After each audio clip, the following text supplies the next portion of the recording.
Why am I building Diesel his own Bronco? Because if it wasn't for him, Jill might not be alive right now.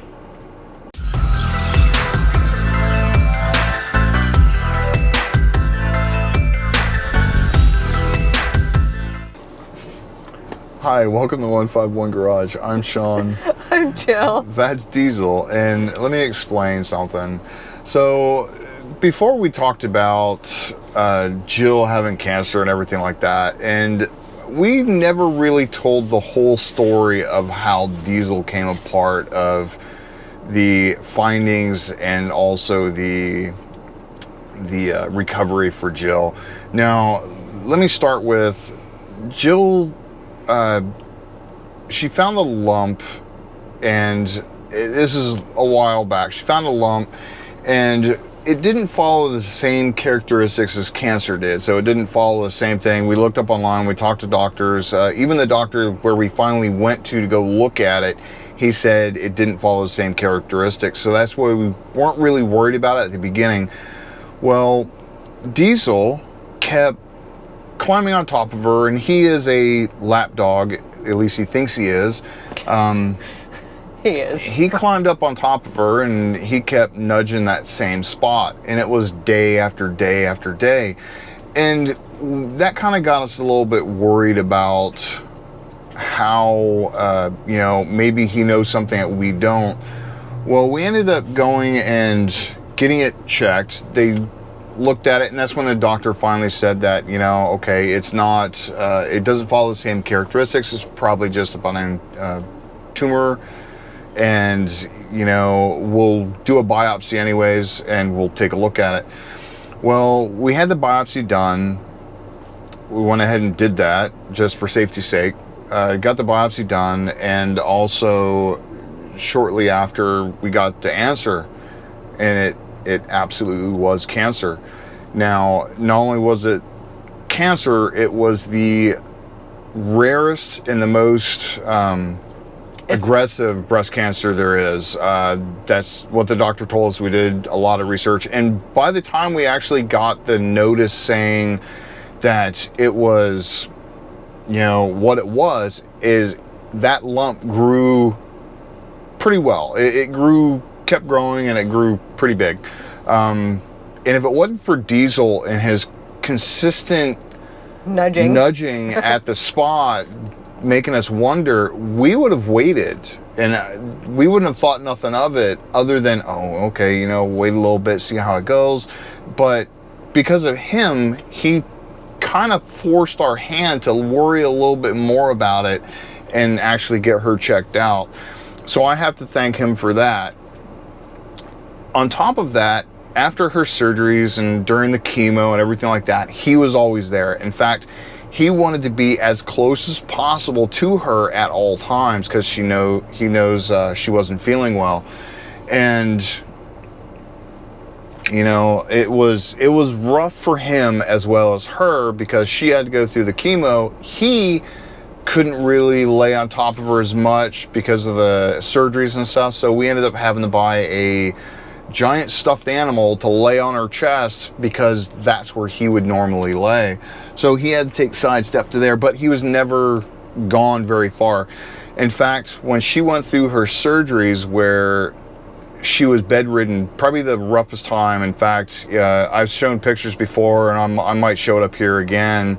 The roughest time that she was going through, he would not leave her side. Even if I had to lock her in her own bedroom to keep him away from her, he was right there by the door or near the door where he could see it. Whenever I went in to help her change her bandages and give her medicine, he was right there on the floor. He wouldn't jump up. He knew better than to jump up, because he knew she wasn't feeling good and it might hurt her. But he was always watching out for her, 100%, always there. He's a very wonderful dog. After Jill's recovery, and shortly after she was diagnosed, or she was told she was cancer-free, or in remission as they call it. Cancer-free, you have to be 5 years. 5 years. So they didn't find any cancer on her, which is wonderful. They did tests on lymph nodes and stuff like that. They didn't find anything. yet. So they're still keeping an eye on her for 5 years, and then after that, we kind of have a breather. But shortly after she was pretty much recovered, something happened to Diesel that made us worry. Now, we found the lump on him, and it was uncomfortable for him. We found, we ended up going to a doctor, and we found out that he had cancer. And I'm telling you this right now, it's a 1-2 punch when the loved one, your wife, hopefully that's your loved one, she's just recovered cancer, and then the dog, your best friend, Gets it. It sucks. We had 4 options to do. We could either put him down, that wasn't going to happen because he helped her through a considerable amount.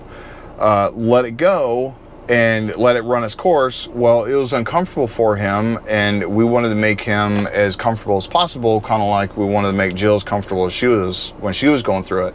So just letting it run its course was not going to happen either, because we wanted to do something.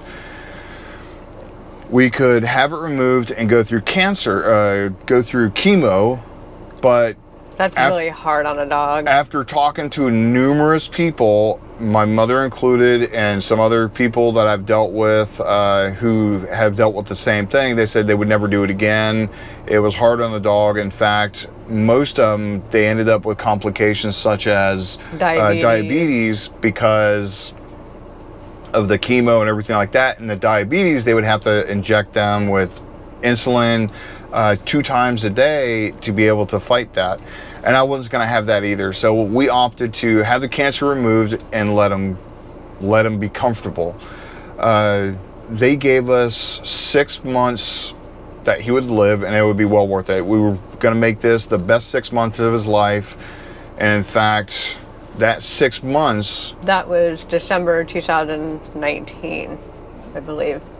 Yeah. So it's been over a year and a half that he was diagnosed with cancer, and we just removed it and letting him live his life. And he's been good. He's been good.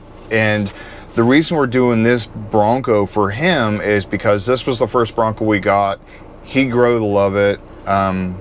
And we're making it comfortable for him. In fact, our back seats are never up. We're getting everything ready for them, him and the other dogs included, to be able to come back here and rest and relax while we go off-roading. If you guys haven't seen it, we took him to Old Florida in this Bronco, and he had a blast. We'll put some video footage up here if I can find some. I'm sure it's on my computer somewhere.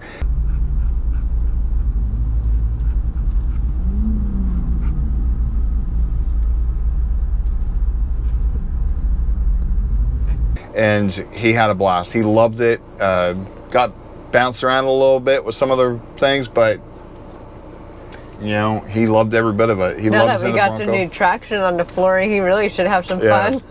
we ended up getting new traction on the flooring, and he loves it. And you know, it's something where I wanted to make sure that he was comfortable, and we didn't have to worry about the vehicle, because we were going to do other things with it. This is built specifically to take him wherever we go, regardless of where we go. We're not worried about the backside. We're not worried about his fur. We're not worried about anything like that. Unlike the other vehicles, which we have plans on doing other stuff to the backside of it, this will not have anything but Diesel or the other dogs when they get here.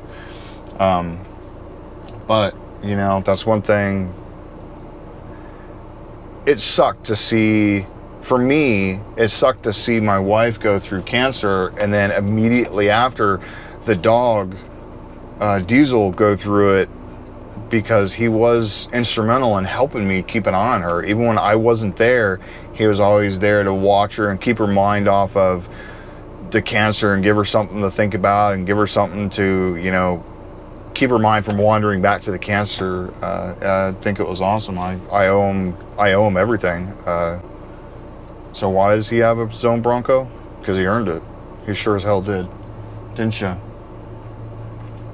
Thank you, Diesel. Yeah, I know. Oh. Anyways. Hope you like the video, and I hope this explains a lot about why we have this Bronco and why we won't get rid of it. We'll probably never get rid of this Bronco. And why we call it Diesel's Bronco. Yeah, and why we call it Diesel's Bronco. I haven't really said anything to anybody about it. In fact, I think I've answered a couple people why I bought my dog a Bronco. We set up vehicles to be able to take our dogs in. So, and this vehicle is set up strictly for him.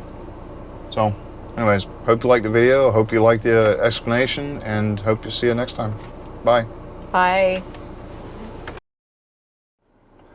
Hi, welcome to 151 Garage. I forgot my own channel. Hi, welcome to 151 Garage. This is supposed to be a serious thing. Serious face. Pull the laughter out of it. I can't help it. Hi, welcome to 151 Garage.